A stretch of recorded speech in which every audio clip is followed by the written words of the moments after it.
Le 14 novembre 2015, peu après minuit, la France est sous le choc. Elle vient de vivre les attentats les plus meurtriers de son histoire.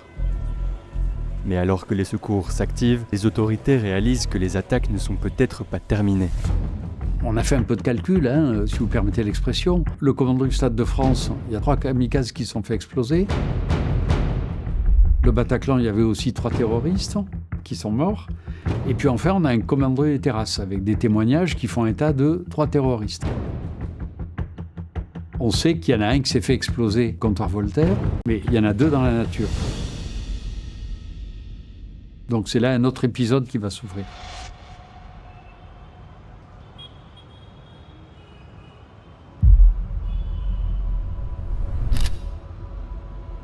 Le stress, quand vous avez un attentat, quel qu'il soit, c'est qui est le terroriste?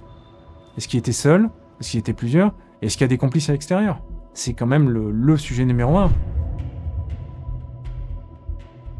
La crainte, c'est évidemment celle d'un surattentat, c'est-à-dire que les hommes en cavale profitent dans les heures qui suivent du temps et de la latitude qui leur est impartie pour commettre de nouveaux attentats à Paris.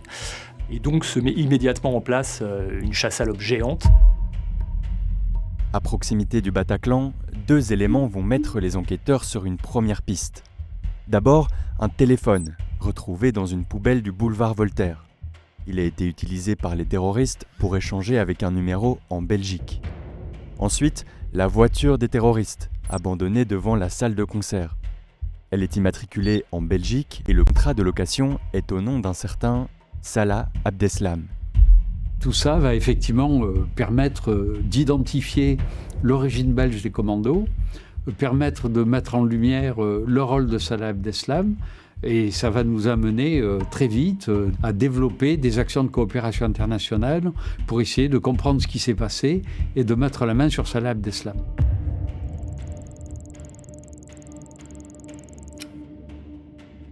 Quelques heures plus tôt, au volant d'une autre voiture, Salah Abdeslam dépose 3 terroristes au Stade de France.